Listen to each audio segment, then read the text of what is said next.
Welcome to the National Press Club. My name is Jeff Ballou. I'm news editor for Al Jazeera Media Network's English language channel, and I'm vice chair of the National Press Club's Board of Governors. Our guest today is U.S. Coast Guard Admiral and Commandant Paul Zukunft. First, I'd like to introduce our head table guest. I'd ask each of you to stand briefly as your name is announced. From the audience's right, Natalie de Blasio, Run Haven, and a member of the National Press Club Speakers Committee. Max Lederer, publisher, Stars and Stripes. Lieutenant Commander Natalia Best, United States Coast Guard. Jen Judson, defense reporter at Politico, and co-chair of the National Press Club Young Members Committee. Master Chief Stephen Cantrell, Master Chief Petty Officer of the United States Coast Guard. Skipping over our speaker vote right here, Kevin Wensing, retired United States Navy captain and the press club member who arranged today's event. Skipping over our speaker momentarily, Information Systems Technician, Second Class, Ryota Janai. John Donnelly, Senior Defense Writer, Congressional Quarterly, CQ Roll Call, and co-chair of the National Press Club Press Freedom Committee. Will Watson, Deputy Commander of the National Press Club's American Legion Post, and John Gallagher, Senior Americas Reporter, IHS Maritime and Trade Fair Play Magazine.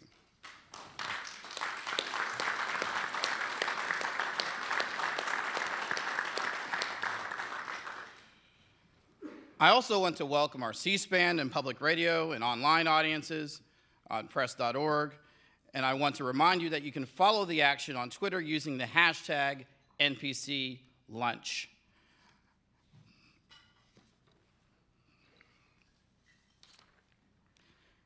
As 25th Commandant of the United States Coast Guard, Admiral Paul Zukunft leads the largest component of the Department of Homeland Security.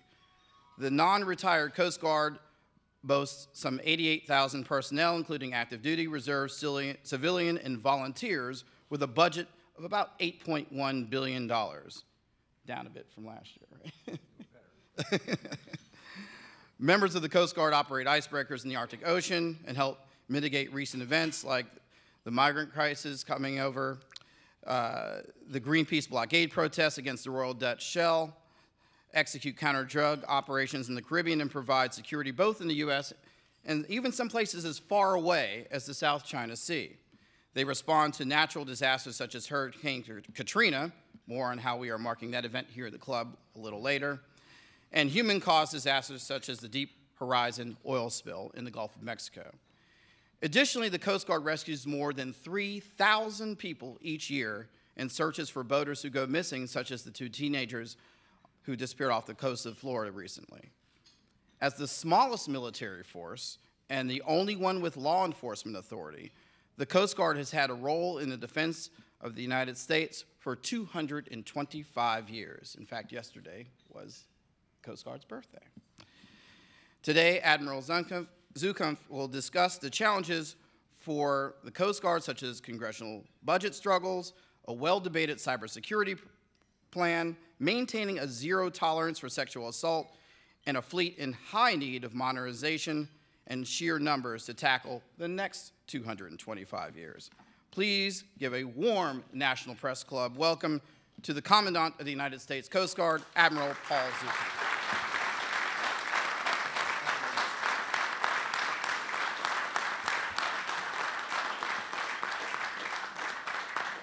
Jeff, thank you for the flattering introduction, and I had a chance to meet many of you before, and I just want to thank you. There's a lot of places you could be right now, but I'm just delighted that you're here to learn a little bit more about what I would say the little engine that could, the United States Coast Guard, whose roots trace back to August 4th, 1790, and I'll tell a little bit about our history, talk a little bit about the present, talk a little bit about the future, and then really open it up to question and answer and just have a very spontaneous dialogue, recognizing everything we say is on the record. So this has been a phenomenal week for the Coast Guard. I just returned from Grand Haven, Michigan. It's called Coast Guard City, USA. It's a city of about 10,000, but this weekend it was a city of 200,000. here to celebrate the United States Coast Guard. And every Coast Guard men and women walking the streets of Grand Haven, Michigan, young teenagers, not giving us flack, but saying, we love the Coast Guard. You cannot come back to Washington, D.C. with a better feeling than after spending a little bit of time in Coast Guard City, USA, Grand Haven. Yesterday, we unveiled the Forever Stamp in commemoration of the United States Coast Guard. 15 million stamps printed, because many times, most folks don't realize what the Coast Guard does on a day-to-day basis. I'm honored to be here with you today. Tomorrow, I'll be on the pitching mound at National Stadium to throw an opening pitch, but more importantly, on Saturday, I'll be in Boston, Massachusetts, as we commission our 5th national security cutter, which is really paying huge dividends. I'm going to tell a little bit about one of those national security cutters a little bit later on in my remarks. On Monday, I'll be in San Diego for this ship that's going to return, and I'll tell you that story later. And this is going to be a big media event, a very big show, if you will. And then on Thursday, I'll be in Havana, Cuba. And so we'll be opening the embassy the following day. I'll be involved in bilateral discussions with the government of Cuba, with our U.S. interest section there, and then Secretary Kerry, as you may know, will be there on the 14th as we open up the embassy in Cuba. And so a little bit different than the Coast Guard that Alexander Hamilton envisioned 225 years ago as I rattled off, what's on my schedule for just the next 2 weeks. And the good thing is this is a slow 2-week period. It actually picks up after that. And it's going to cover the Asia-Pacific region as well. It's going to cover the Arctic. So we've got a lot going on over there as well. The Coast Guard, many times we find ourselves on all 7 continents across the globe, including Antarctica. But today, we've got 2 special people who are with us here today. Right now, we're only on 5 of the 7 continents, but we'll get back to all 7 of those.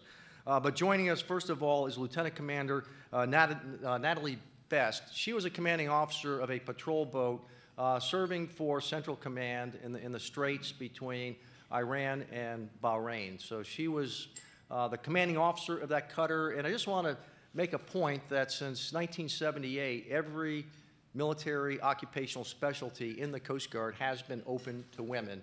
And they literally hit the ball out of the park, but very trying, deployed for a year, young child at home, and it's great to have you back, and we brought her back to Washington, D.C.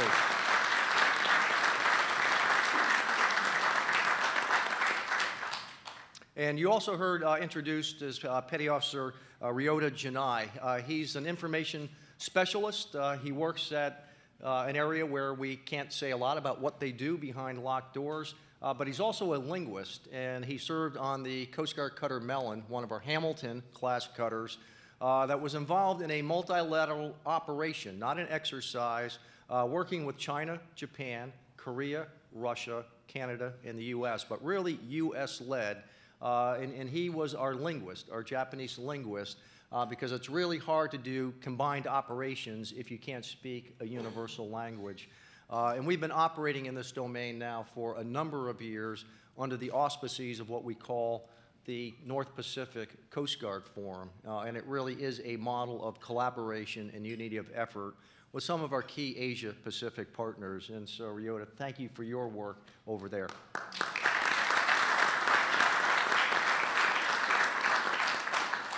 So imagine, if you will, it's August 4th, 1790.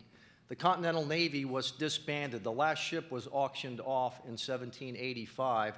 So while we emerged as victors from the Revolutionary War, we were very much a bankrupt nation. And our first Secretary of Treasury, Alexander Hamilton, probably a champion of the understatement, said if we had 10 sentinels posted at our ports, might they do some good for the prosperity of our nation?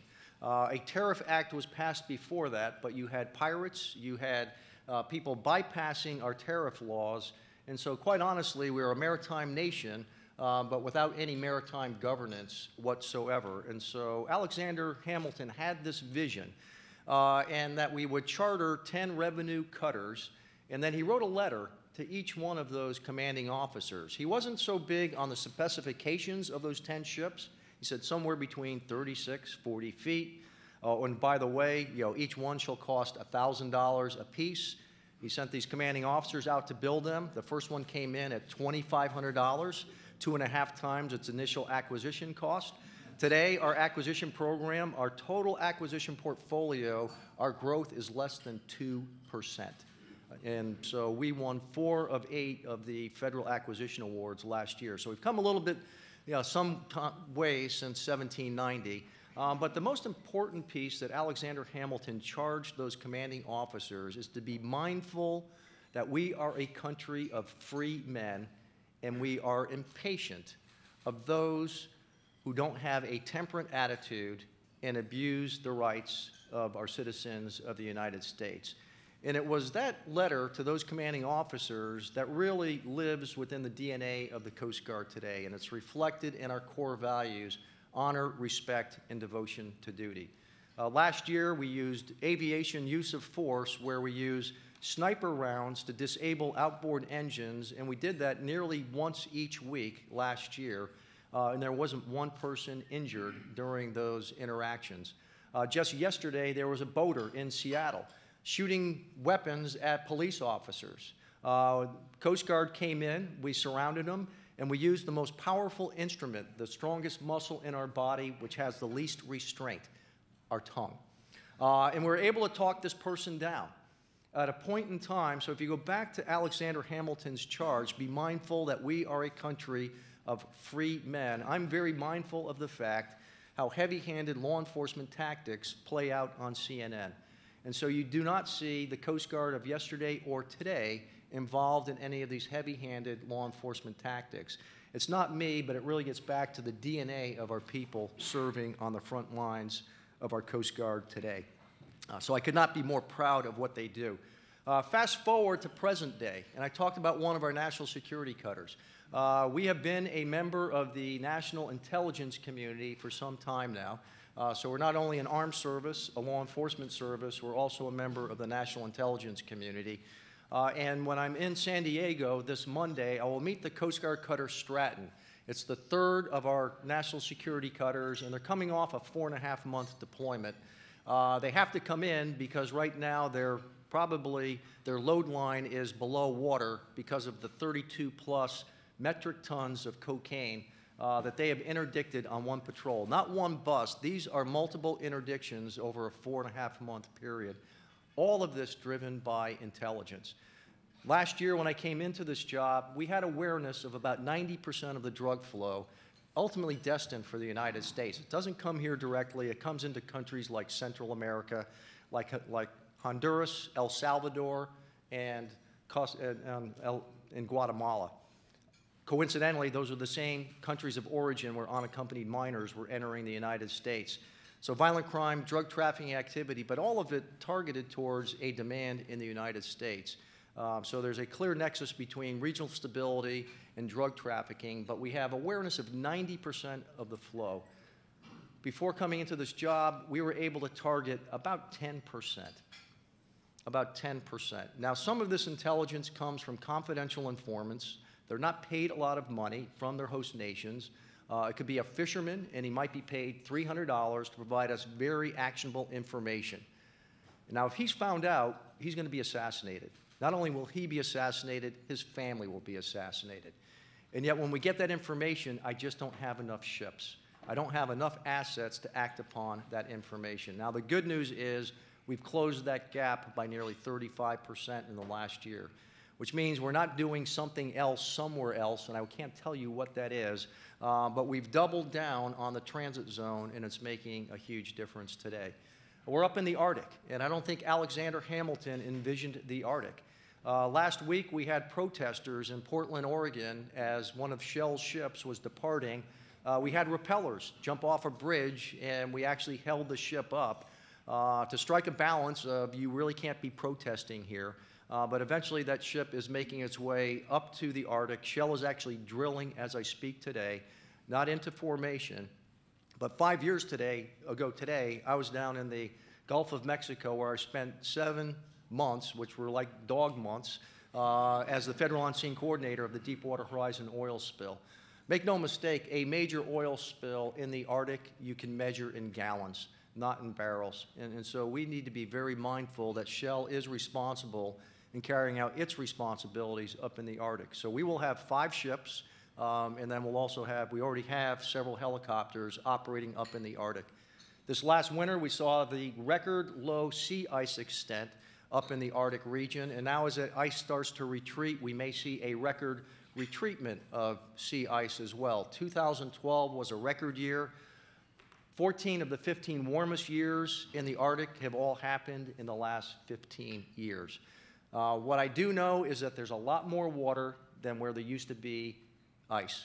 And not only that, but about 5% of this region, 5% is charted to what I would say modern day standards. I was in Iceland a month and a half ago.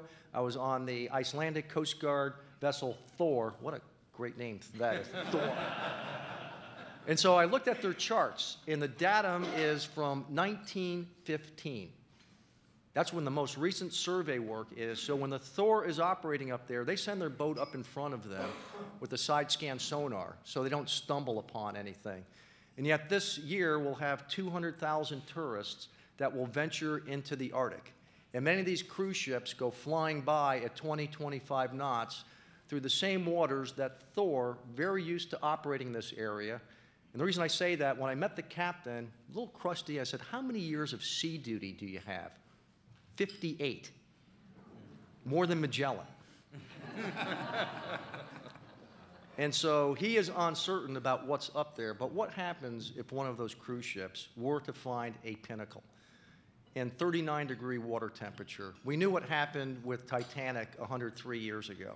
In fact, we know because we're still flying the International Ice Patrol 103 years later to warn mariners of any icebergs that drift into the shipping lanes. But if you have a mass loss of life up in the Arctic, there again, the Coast Guard will be pressed into service. And so we're in a very active campaign. I am, during my term as Commandant, as we look at recapitalizing the Coast Guard. When you look at an icebreaker, it's a national asset. It's not just a Coast Guard asset, and it serves multiple stakeholders' interests, not just Coast Guard, National Science Foundation, Arctic Research Council, Department of Defense, Department of Interior. The list goes on and on. But it's not like passing the hat or passing the plate at church and say, okay, everyone donate, we'll give our tithes and offerings, and we'll have an icebreaker. So there's violent agreement that this is a national requirement. We just need to come up with a way of how do we fund this. The next big acquisition for the Coast Guard is going to be the offshore patrol cutter. I took a ranking member from Senate down to visit one of our ships. And we went on there. It was a 210-foot cutter. It's 50 years old. We're now on the nearly 4th generation of coasties that have now served on this very same ship. It doesn't have dedicated ballast, which means as it burns fuel, it rocks around a little bit. So we're having lunch, and this member said it's probably a good time to go out and look at the horizon. And so we're only on the ship for 90 minutes, and he's already uncomfortable, but we're sending our crews out there for months on end to serve on this very same ship. Then I said, let me just show you the engine room real quick. And so we go down there and we look at the 2 main diesel engines that were dropped in there back in 1964. And the engineer of the watch says, "Senator, welcome to the one platform in our inventory in the United States that is impregnable against a cyber attack because there's not one digital system on this ship." So yes, we do need to recapitalize these assets, and that's why the offshore patrol cutter, as many may have heard me say, is our #1 priority going forward. But when you look at cyber, I was over where Ryota works, and I was just over there yesterday to wish him happy birthday, but in one of those vaults, and there was a very aggressive, nationally sponsored cyber attack that took place. It was a spear phishing attack. I can't say a whole lot more about that. But it's had a significant impact on a federal agency in U.S. government. And I'm not talking about the OPM hack. This is highly classified. But it was our cyber watchstanders that were able to kill that spear phishing attempt before it even reached our recipients. Had those recipients opened it, we would have had to take them off the net. And it's no coincidence that many of the targeted recipients were very senior officers in the Coast Guard. Fortunately, they can't spell Zukunft, so they couldn't get my email. So I said, oh, there's some advantage to having a name you can't spell or pronounce. But we're very active in the cyber domain as well. I released a cyber strategy. We pushed that out this last fall. And industry is now coming to us. We regulate the maritime industry. In post 9/11, probably one of the most sweeping pieces of legislation was the Maritime Transportation Security Act of 2002. And it required vessels and it required our maritime facilities, recognizing that 90% of our global trade moves by sea, that they needed to implement safeguards, physical security at their facilities. And so they've done a great job of that. I happen to be down at an LNG facility that's still being built out in Louisiana. I won't give you that name because it would be an insider trade secret, but this facility, when it's fully up and running, will move more liquefied natural gas than there are gas carriers in the world to move that product right now. And what a great time for them to do this at a point where the United States sits on the largest reserves of LNG as well, and the Panama Canal expansion project, when I was in there last November, by all indications will open up probably on or about the 1st of April of 2016. It's 180 feet wide, but initially you could take ships up to 160 feet wide. But what it means is that LNG carriers from the United States can now supply the Asia-Pacific market with LNG and do so in a timely fashion, which is good. So when I talk to the facility operator, and you know you're in southern Louisiana when the roadkill shifts to alligators. And they have the fences, they have the cameras, they have the physical security. And I said, well, what are you doing about zeros and ones? Zeros and ones. I'm not following you. I said, what are you doing about the invisible attack? He says, well, who would want to attack us? I said, well, you're supplying the Asia-Pacific market. There's another peer competitor. It's called Russia.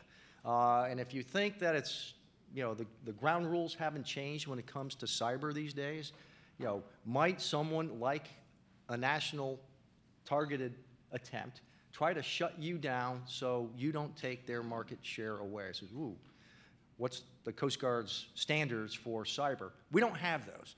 But industry is now very incentivized of how do they get smart on cyber.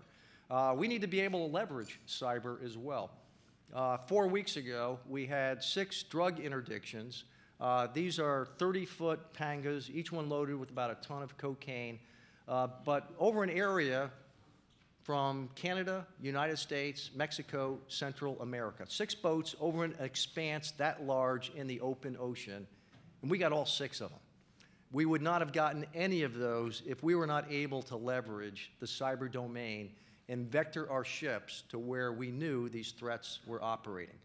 Many of you that have worked in the intelligence community probably can figure out how we do that. But if someone compromises our ability to do cyber, then we're not able to do that.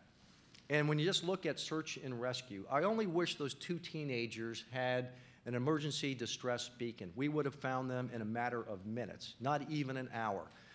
You know, that signal goes up to a satellite, it comes down near real time, and we're ready to launch within 30 minutes, and we would have been on scene within 30 minutes of that EPIRB being activated.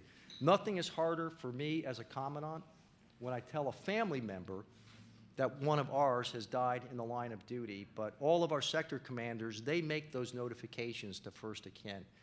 And when we make those notifications, it's as though we have lost a member of our family as well. We don't do it callously. We do it in the spirit, as Alexander Hamilton reminded us, that we are a country of free men. And so we gave it our best effort. We searched an area of over 44,000 square miles from Florida all the way up to North Carolina. We didn't find these 2 young boys, which we always take personally, but cyber is a big enabler in our ability to do that. So a little bit about the past, a little bit about the present, and I'm very excited about the future of the Coast Guard. The future of the Coast Guard is really represented by 2 of the people sitting here at the head table. This is the best educated Coast Guard that I have seen in my, if you count my academy years, 42 years that I've been around the Coast Guard. I clearly know that I would not get into the Coast Guard Academy today. The new leaders that are coming out of the Coast Guard are by far superior than where I stood, and obviously I did okay in the Coast Guard. But you're going to have many more capable future leaders of our service. Not only that, but they're fully empowered. I talked to BM2 Rousseau on the Coast Guard cutter Stratton yesterday. He's a pursuit coxswain, and he chased down a Ponga because the helicopter couldn't fly that day. He shouldered it, and he was able to interdict a ton of cocaine. And his voice went something like this: "Well, Admiral, I had watch. I went out, and we stopped the boat." I said, "There's more to the story. Come on, highlights." I said, "Well, tell me a little bit more about the Stratton." Then his voice picks up. He goes, "These are the best people I have ever served with. I am honored to be on this ship. This is the best ship in the Coast Guard."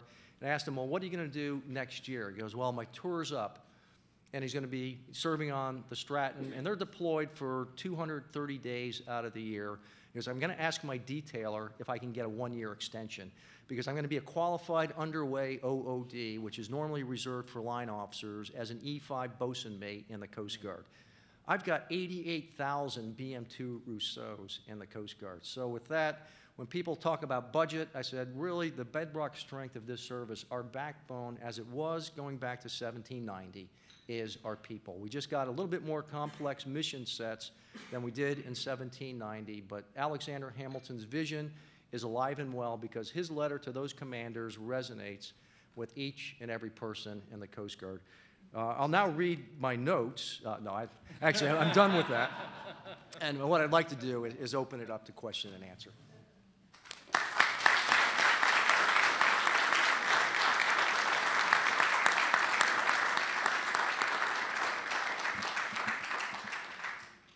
And now the fun part.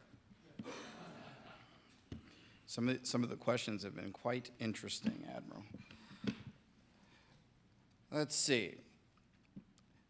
Senate Armed Services Committee members are concerned that Russia has 40 Arctic icebreaker ships and America has one. Is that going to change, and when? I know you addressed that a bit earlier. Yeah. So as I stand before you today, I have one of my vice admirals is with the national security staff up in the Arctic to see firsthand what some of the challenges are up there. When you're up in Barrow, Alaska, you now see berms being built because you used to have a natural berm, a barrier, if you will, by all of the ice. So you're seeing a lot of coastal erosion. You're seeing a nearly threefold increase in human activity up there. But you look at the inventory of the United States, and the United States has one heavy icebreaker. We have a medium icebreaker in the Coast Guard cutter Healy. It can break ice up to 8 feet thick, which is operating up there right now. But the Polar Star, our only heavy icebreaker, is nearly 40 years old. And so this past winter, when the Polar Star was coming back from Antarctica doing deep freeze, the Polar Star is the most powerful non-nuclear powered icebreaker in the world. It is an awesome ship, but it's 40 years old. And so on the way back, there was a New Zealand trawler that was beset in ice 150 miles into an ice field, some of that ice in excess of 15 feet thick. So the only ship anywhere in that hemisphere that could rescue them was the Polar Star. And they did. They did a great job. But when they got 150 miles in, and I'm thinking this is a 40-year-old ship, God forbid they have a casualty, who is going to come to their rescue? We do not have a U.S. rescuer for the rescued, if you will. No buddy system. So we really do need to build out our capacity in the Arctic. This is drawing a lot of attention. I've been working very close with the national security staff, with both House, Senate, authorizers, and appropriators. As I said earlier, how do you fund it? That is really the billion-dollar question right now. But this is really generating a lot of interest, and I am optimistic that on my watch, we will see no fooling forward progress as we look at building a national fleet of icebreakers. We had 7 when I came into the Coast Guard as an ensign. We're down to 2 right now, so we've moved in the wrong direction over the last nearly 40 years. You talked about, Admiral, the fishing attack. When was it? Did it just target the Coast Guard? Can you say anything else? This happened in the 3rd week in July. We were not directly targeted, but the Coast Guard is on the .mil domain, as are all the armed services. So the Coast Guard hides behind, if you will, lead curtain for all of DoD when it comes to information protection. There were a number of other higher level officials than, well, I wasn't on the list, but you can imagine there were some pretty high targets on that. And some of those attacks were successful, which means those individuals, their files had to be taken down completely, and it takes a while to build those back up again. So it does cause a disruption. Good news is we were not disrupted, but we were not the primary target. Continuing along on the cyber questions, some critics are saying that the Coast Guard's cybersecurity strategy lacks potency, personnel, cyber hygiene, originality, and funding. Is that a question or a statement? Do you agree or disagree with that? I disagree. Yeah, we have a company, if you will, of 70 cyber experts. And I call them experts, and I don't call them warriors, because their first job is to defend our cyber domain, just as we did with the spearphishing attack. And we've seen a number of others. And quite honestly, there are attempts to infiltrate our data systems on a daily basis. At the same time, they're the ones that keep an eye out. I mean, near real time, if someone says, oh, I need to charge my iPhone, I'm going to plug it into the domain, alarms go off, and when it comes to cyber hygiene, the next step is accountability. Now, I have to be careful how I word that, because then it's considered undue command influence. But we need to look at accountability standards if we have training and the like when it comes to not plugging unauthorized devices into our network, but it still happens. So right now, our biggest threat is cyber hygiene. And it's not just us. There was a mobile offshore drilling unit that drove off the site it was drilling on because the control systems that operates on a SCADA network, somebody on that drilling unit had plugged in a device that had malware, and now all of a sudden that DGPS signal on a mobile offshore drilling unit couldn't communicate with the thrusters, and now that mobile offshore drilling unit drove off the site. Fortunately, the blowout preventer kicked in, didn't have a spill. This was over off the coast of Nigeria. But it cost that drilling company millions of dollars to get back on the site and then reestablish it. So cyber hygiene is a big piece. We're part of U.S. Cyber Command. We have a Coast Guard flag officer in there. He's in the J3 Directorate. And it's really where the Coast Guard belongs because we operate in the .mil, .gov, and the .com domain. We're the only armed service that does that. So we're a unique instrument when it comes to cybersecurity. So there's an opinion, but let me just counter it, counterpoint, but that's my retort to that particular question. Thank you, Commandant. Given veto threats over the Homeland Security, what figure, the dollar figure, given veto threats over the Homeland Security budget, does the Coast Guard actually need to tackle its mission going forward, and why? Yeah. Our total budget is actually about $10 billion. And last year, for the second consecutive year, the Coast Guard had a clean financial audit opinion. I talked about our acquisition program, less than 2% growth across our entire acquisition portfolio. And then when we buy stuff, we keep it. We maintain it very well. The fact that we have ships 50 years old, I was on one up in Grand Haven this weekend that's over 55 years old, still doing Coast Guard business. So one, we mind our checkbook. Two, we drive a hard bargain when we buy stuff, and when we buy it, we take very good care of it. What we haven't had over the last several years is a reliable and a repeatable acquisition budget. We've seen swings as wide as nearly 40%. And so when I'm challenged that my program of record is not affordable, it's like saying your mortgage is not affordable either when someone just took 50% of your disposable income away from you. Yeah, you're going to have to foreclose. But if you didn't cut me 40%, this is a very sustainable program of record. But as we've seen wide swings, and right now we're seeing a shift in direction where the value proposition of the Coast Guard, some examples that I gave you when I talked to you earlier, is fully being appreciated, and a number of members, both sides of the aisle, both chambers, are saying we need to invest in the Coast Guard. So on that note, people aside, I am very optimistic with the markups we've seen so far. I can't share those with you, but it may very well bring the largest acquisition budget to the Coast Guard in Coast Guard history. So I'm pretty excited about that. One quick semi-follow-up to that. In fact, one of your recent hearings, some members criticized the Coast Guard for a lack of timely delivery of your capitalization plan. How would you respond to that in terms of your acquisitions? Well, there's a two-part story to that. Yeah, one's a 5-year plan and the other is a 20-year plan. And it's very difficult to chart out to 20 years. And if that is going to be, a bold statement that you're going to make 20 years from now, we know that, 15 years ago, we didn't predict 9/11. When the QDR was released a year and a half ago, we did not predict the rise of ISIL. We did not predict Ukraine. We did not predict Ebola. And let's face it, we live in a very dynamic world today where if you walk your way across from east to west and around the world, I challenge you to find a region of tranquility, if you will. So it's a very complex operating environment, so it's very difficult to predict out 20 years what the world is going to look like 20 years from now. But if you look at the systems that we've acquired, when you look at the Hamilton-class cutters that were brought online in the mid-'60s, we modernized those as we went along.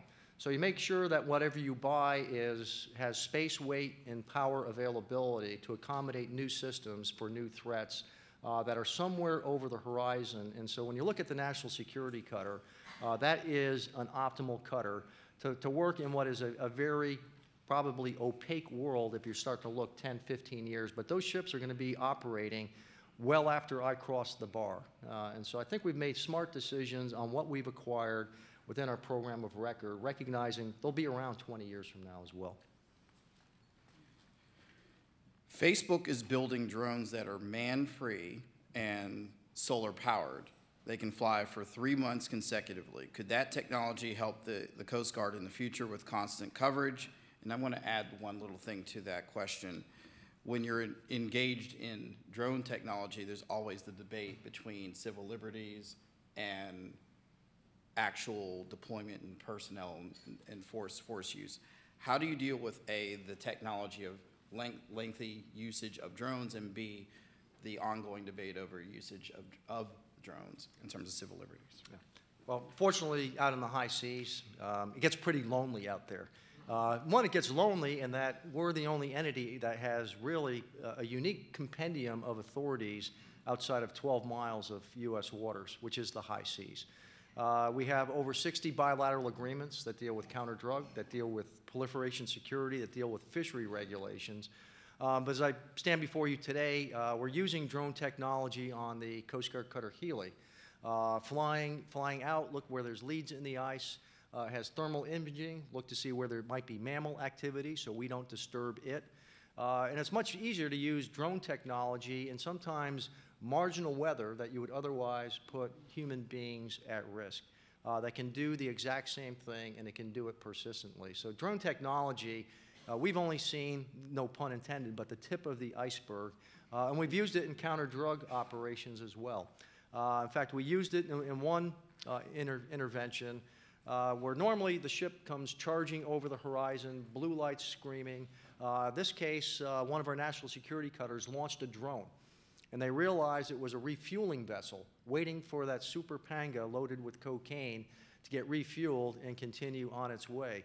So instead of charging over the horizon for the next 36 hours, it's kind of like sitting in a deer blind, and you've put a salt lick down there as well.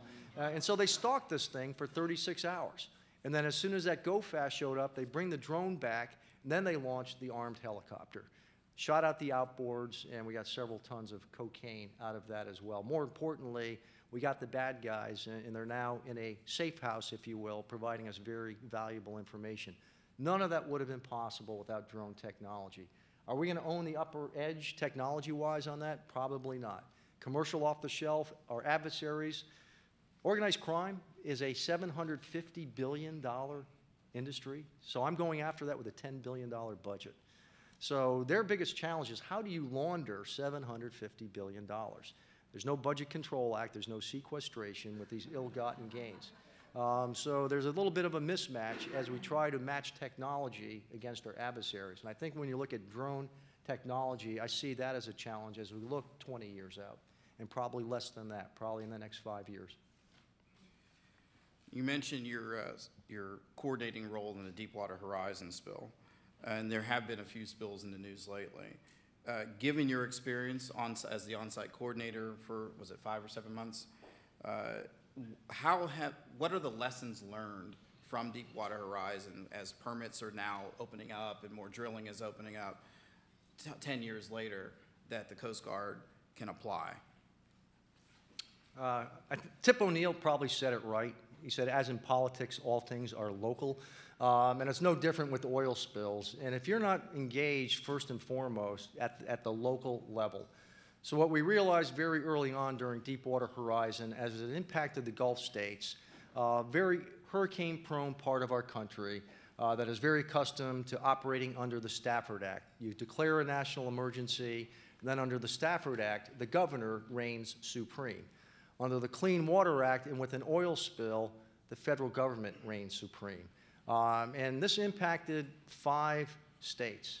Not only did it impact 5 states, it impacted 5 Republican states leading up to midterm elections. So if you're looking at an oil spill, you need to kind of look at it like a Rubik's Cube and look at every angle behind this. One, it's a huge media event.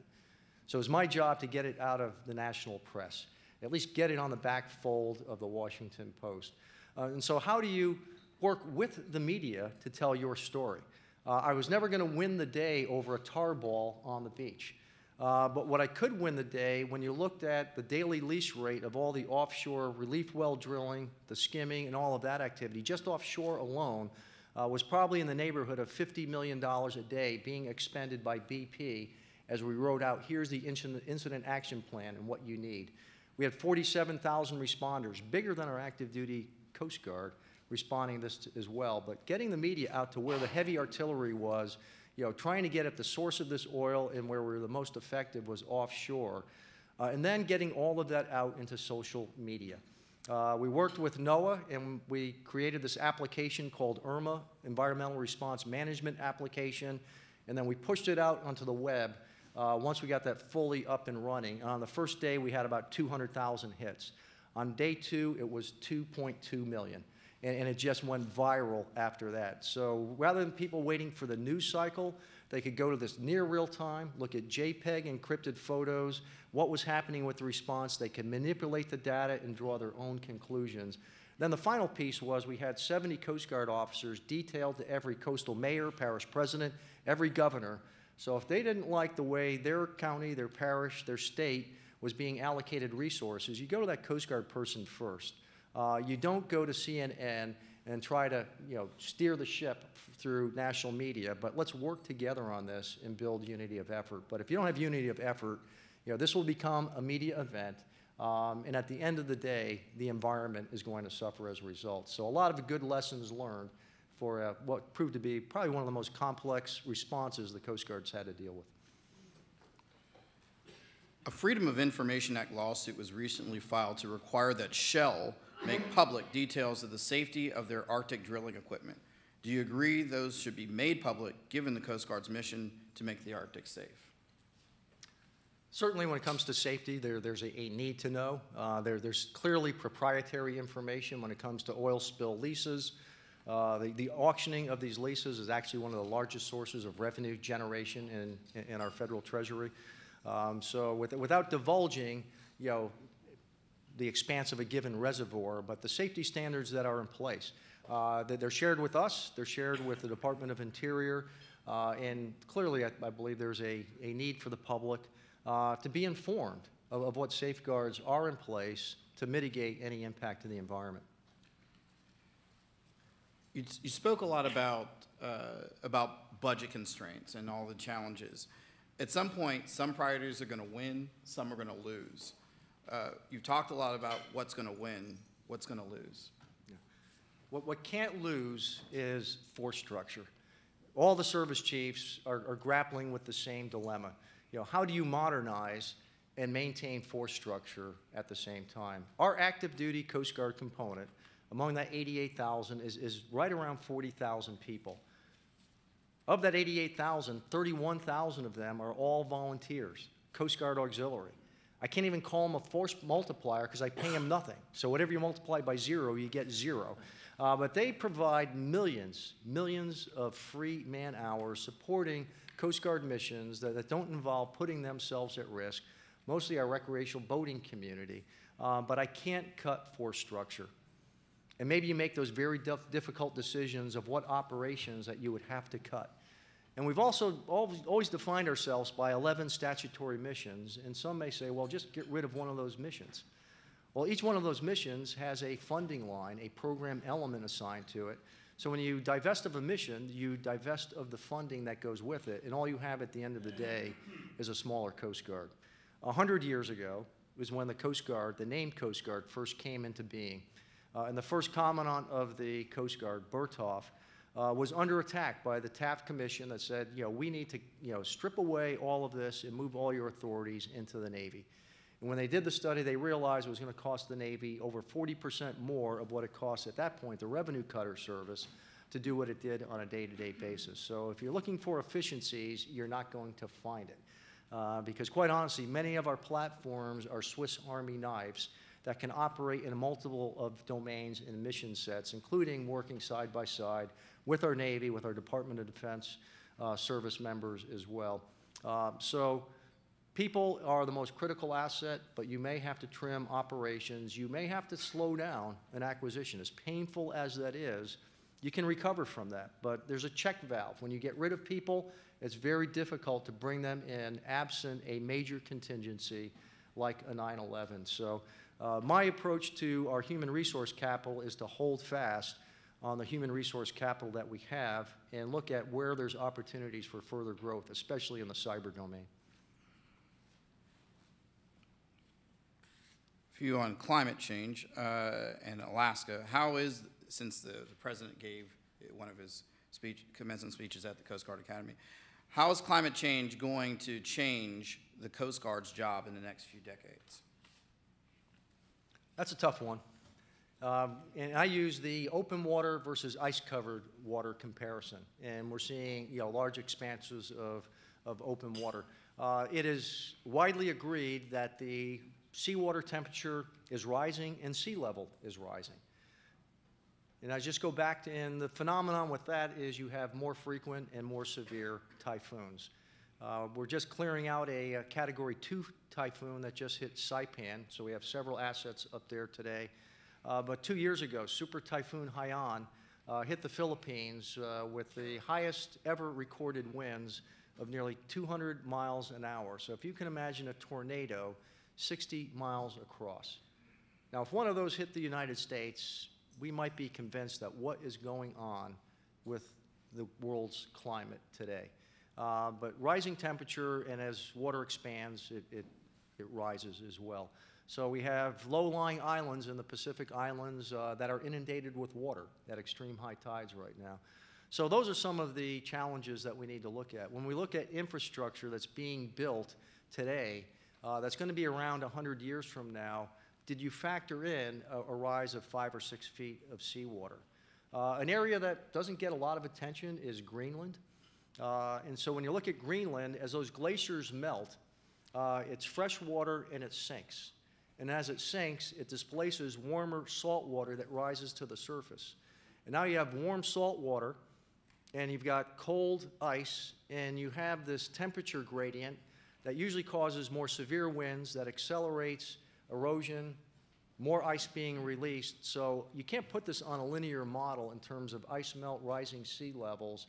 But if you don't at least plan for that, when you look at our coastal infrastructure, we're very much a coastal nation.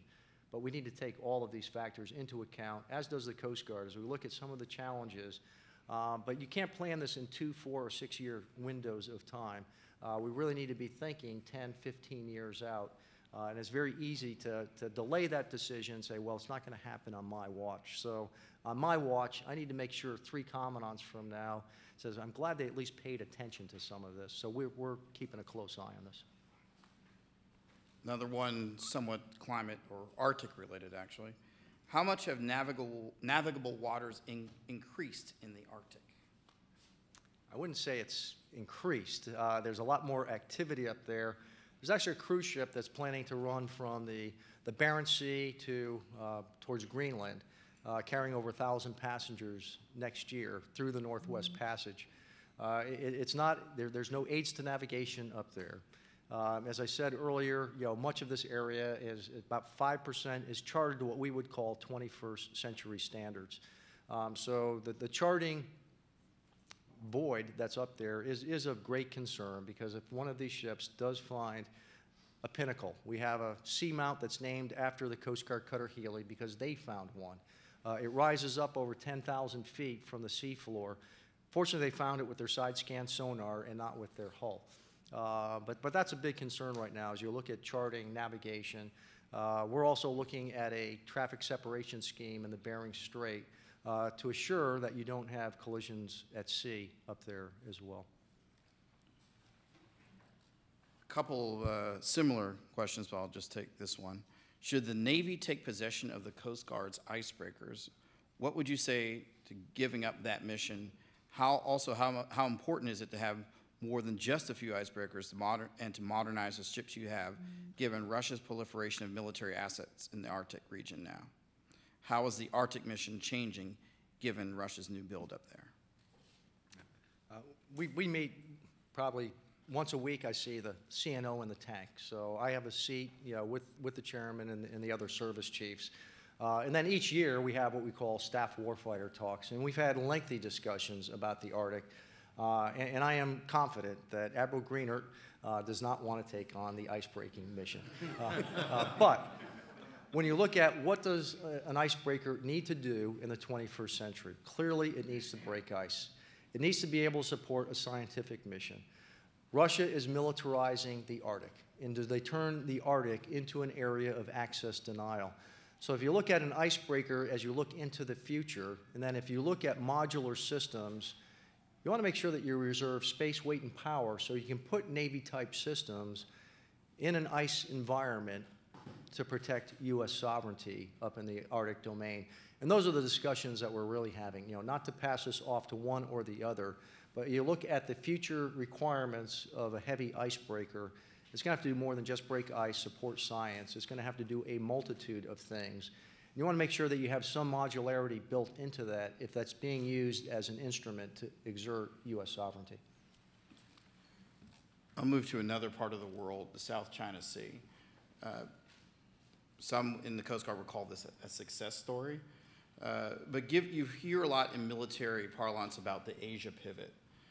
What specifically is the Coast Guard's role, given its limited resources, given its shrinking budget, given its trying to rob Peter to pay Paul? What's its role in the diplomacy in the South China Sea and anything else in that region? Next month, I'll be in the Philippines, I'll be in Vietnam, and then I'll be in a six-way discussion with 5 other nations, including Russia, including China, including Japan, Korea. Canada will be at the table as well. China has created a China Coast Guard. They used to have 5 seagoing services called the 5 Dragons. Now there's 4. 4 of those services come under the auspices of a China Coast Guard. There's been a lot of discussion that we should deploy Coast Guard cutters over to the East and South China Sea. Our U.S. policy right now is one of non-intervention. So I kind of liken it to a dog that chases a bus, and now you've caught the bus. What do you do with it? But if I send 1 ship over there, China can send 10 to my 1, and Japan can send 6 to our 1. So if it's a numbers game, I'm never going to win. But when I look at the 1 ship that's over there, to me, I look at the real opportunity cost. So this last fall, we wrote out a strategy for the Western Hemisphere. The USS Kaufman, Perry-class frigate, the last of the Perry-class frigates to be decommissioned, but it was a Perry-class frigate, so it was doing the lion's share of a lot of the drug interdiction activity that we've seen in the Western Hemisphere, with Coast Guard law enforcement teams embarked on those. So as the Navy is rebalancing, there's some trade-offs being made there as well. So if they're vacating one region, I need to make sure that I'm doubling down on that void that's been created by the Navy. So the opportunity cost, significant if I send 1 ship to the East and South China Sea. The dog that catches the bus, what is our policy going forward? And then the void that I've left behind as well. So we've written a cooperative strategy for the 21st century, Navy, Coast Guard, Marine Corps. Each service chief has signed that. And so I look at the Coast Guard as filling some of those those vacuum spots created as the Navy rebalances, where can the Coast Guard fill some of those requirements as a seagoing service? Speaking of coordination, does the Coast Guard currently have a strong ability to share resources in real time with multiple Homeland Security partners like Customs and Border Patrol and others? If not, would this help improve the mission success of the Coast Guard? We've come great strides for a department that's only been around just over 12 years. It wasn't until 1986 that Goldwater-Nichols came to the realization that we need jointness among our armed services. We do not have a Goldwater-Nichols Act for the interagency partners, but what we do have within the Department of Homeland Security today, we have 3 task forces. Joint Task Force East, which is primarily maritime, West, that deals with the southwest border, and then one for investigations, which is really the intel piece of this. But at each of these task forces, you have Coast Guard, you have CBP, and you have Immigrations and Customs Enforcement working side by side. We have a joint requirement council within the Department of Homeland Security that looks at joint requirements across, in this case, the Armies, the Navies and Air Forces of the Department of Homeland Security, Coast Guard and CBP. So one of our ISR platform is Minotaur that we're using. It's a DoD enterprise, but we're using it in the Coast Guard, and as a military member of DHS saying, this really works. This is a great system. And so CBP is putting that in their P3s, -8s. So we're also looking at interoperability and commonality of systems. Makes it more affordable, makes parts more reliable, and then you could also capitalize on the schoolhouses for some of these systems as well. So we have come pretty far in a very short time within DHS, building unit of effort across the various components. Somewhat tangential, do you ever see a time in the Coast Guard returning to the Department of Defense and out of Homeland Security? Probably not. And the one value we bring to DoD is we can go Title 10. We're a Title 10 service, which means we're a military service, but we can also do Title 14. So if you look at any campaign plan, there's probably some embargo provision written into that may require a law enforcement authority in which the Coast Guard can bring to the table. And then if we have to go to Title 10, we can just as easily do that on the fly as well. Our systems are interoperable, and I think that's a key part, so we don't come with systems that can't speak with DoD systems. So our new platforms have what we call Navy type, Navy owned, but fully interoperable, in this case with our Navy and seagoing service brethren, allied brethren at that. Winding down, when it comes to migration, especially from the Caribbean, do you support the feet dry policy, one foot dry foot policy? How have recent diplomatic efforts in Cuba are likely to affect that and other matters in that region from your point of view? Yeah. I'll let you draw your conclusions, but we have brand new fast response cutters. They're great platforms. And there was an expectation that our migration policy was going to change right around Christmas. It didn't, but that was a perception back in Cuba. So we had a spike in migration. We were able to apprehend almost every one of those boats destined for the Florida coastline. But then it takes about 5 days to go through a screening process before these folks are brought back to Cuba. Within the last 2 weeks, we had 2 migrants that shot themselves and then were medevaced before we apprehended them. So they were medevaced back to the United States. We had another 4 that found bleach on one of our ships and drank it, and so we had to medevac them. We have others that will self-mutilate to do whatever it takes to get their feet dry in the United States. And meanwhile, our crews are trying to safeguard these folks for 5 days while they're picking up more because of a feet dry policy. So it puts our people at risk, it puts others at risk. But when you look at our policy versus what's played out off the north coast of Africa, we're saving lives.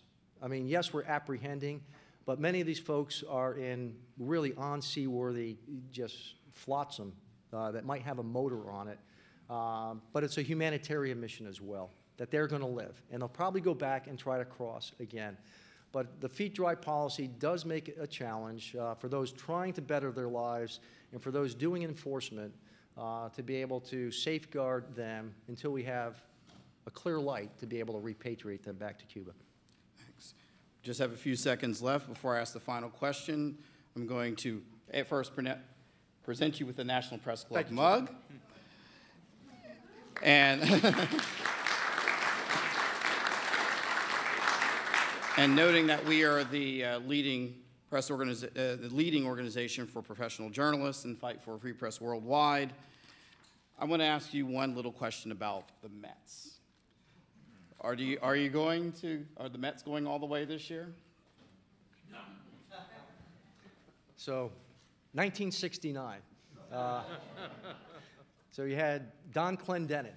He was a late acquisition. He was the MVP of that World Series. The names have changed a little bit. Now they're names like Cespedes, Uribe. The Mets have already had the Tom Seavers, the Jerry Kuzmins. They have names like DeGrom and others. So they've got the pitching staff. They've got the hitting. They've got the Commandant of the Coast Guard, for crying out loud, pulling for them. So when I throw the opening pitch tomorrow, if I throw a worm burner, and if it hits, Matt Scherzer in the shin and he's taken out for the next 2 weeks, I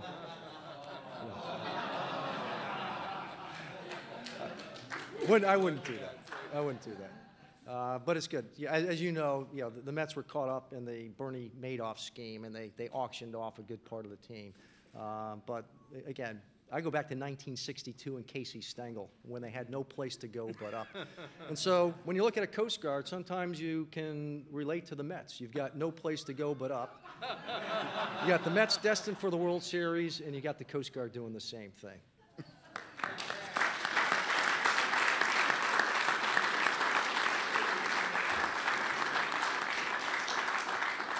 How about another round of applause for Admiral Zukunft?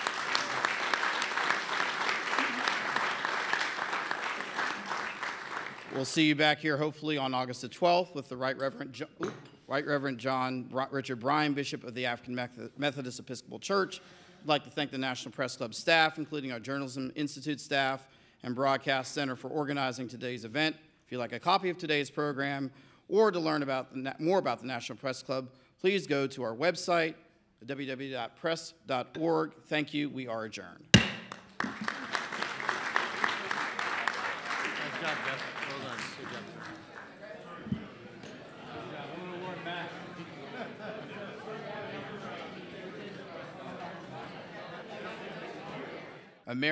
Senior America's reporter, IHS Maritime and Trade Fair Play magazine.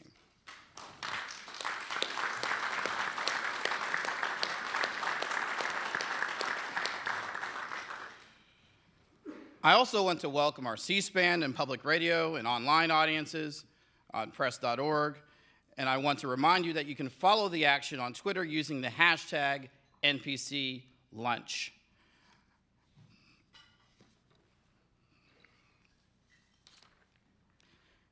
As 25th Commandant of the United States Coast Guard, Admiral Paul Zukunft leads the largest component of the Department of Homeland Security.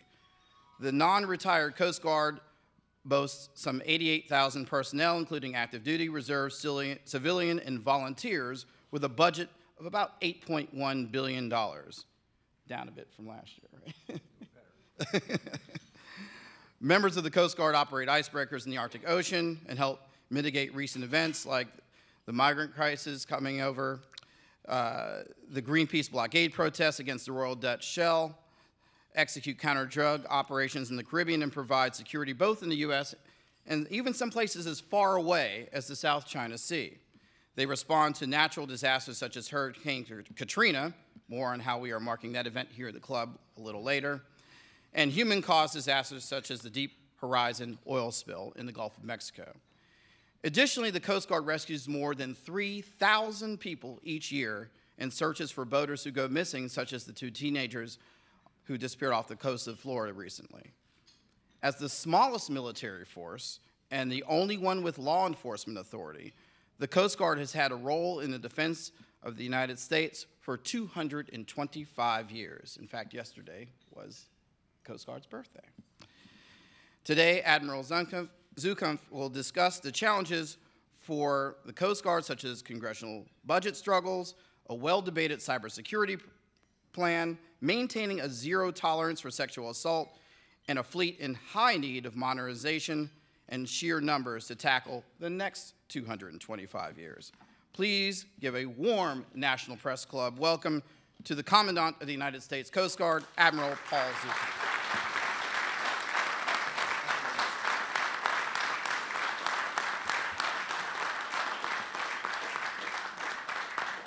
Jeff, thank you for the flattering introduction, and I had a chance to meet many of you before, and I just want to thank you. There's a lot of places you could be right now, but I'm just delighted that you're here to learn a little bit more about what I would say the little engine that could, the United States Coast Guard, whose roots trace back to August 4th, 1790, and I'll tell a little bit about our history, talk a little bit about the present, talk a little bit about the future, and then really open it up to question and answer and just have a very spontaneous dialogue, recognizing everything we say is on the record. So this has been a phenomenal week for the Coast Guard.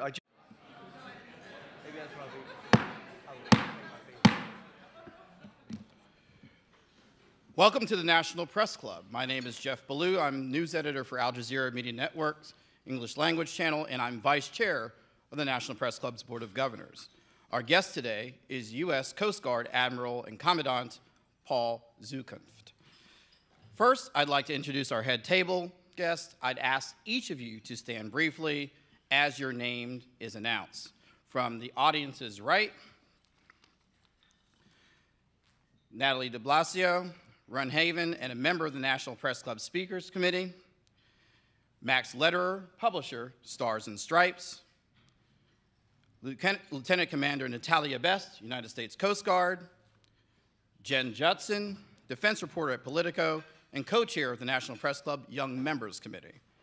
Master Chief Stephen Cantrell, Master Chief Petty Officer of the United States Coast Guard. Skipping over our speaker vote right here, Kevin Wensing, retired United States Navy captain and the press club member who arranged today's event. Skipping over our speaker momentarily, Information Systems Technician, Second Class, Ryota Janai. John Donnelly, Senior Defense Writer, Congressional Quarterly, CQ Roll Call, and co-chair of the National Press Club Press Freedom Committee. Will Watson, Deputy Commander of the National Press Club's American Legion Post, and John Gallagher, Senior. Than the Coast Guard that Alexander Hamilton envisioned 225 years ago as I rattled off what's on my schedule for just the next 2 weeks. And the good thing is this is a slow 2-week period. It actually picks up after that. And it's going to cover the Asia-Pacific region as well. It's going to cover the Arctic. So we've got a lot going on over there as well. The Coast Guard, many times we find ourselves on all 7 continents across the globe, including Antarctica. But today, we've got 2 special people who are with us here today. Right now, we're only on 5 of the 7 continents, but we'll get back to all 7 of those.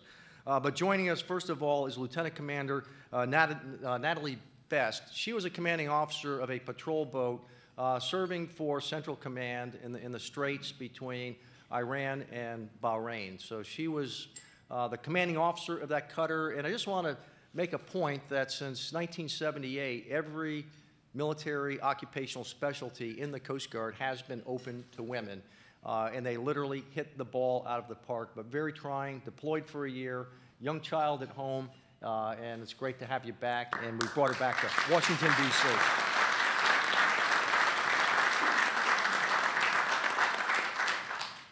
And you also heard introduced as Petty Officer Ryota Janai. He's an information specialist. He works at an area where we can't say a lot about what they do behind locked doors, but he's also a linguist. And he just returned from Grand Haven, Michigan. It's called Coast Guard City, USA. It's a city of about 10,000, but this weekend it was a city of 200,000 here to celebrate the United States Coast Guard. And every Coast Guard men and women walking the streets of Grand Haven, Michigan, young teenagers, not giving us flack, but saying, we love the Coast Guard. You cannot come back to Washington, D.C. with a better feeling than after spending a little bit of time in Coast Guard City, USA, Grand Haven. Yesterday, we unveiled the Forever Stamp in commemoration of the United States Coast Guard. 15 million stamps printed, because many times, most folks don't realize what the Coast Guard does on a day-to-day basis. I'm honored to be here with you today. Tomorrow I'll be on the pitching mound at National Stadium to throw an opening pitch. But more importantly, on Saturday, I'll be in Boston, Massachusetts, as we commission our 5th national security cutter, which is really paying huge dividends. I'm going to tell a little bit about one of those national security cutters a little bit later on in my remarks. On Monday, I'll be in San Diego for this ship that's going to return, and I'll tell you that story later. And this is going to be a big media event, a very big show, if you will. And then on Thursday, I'll be in Havana, Cuba. And so we'll be opening the embassy the following day. I'll be involved in bilateral discussions with the government of Cuba, with our U.S. interest section there, and then Secretary Kerry, as you may know, will be there on the 14th as we open up the embassy in Cuba. And so a little bit different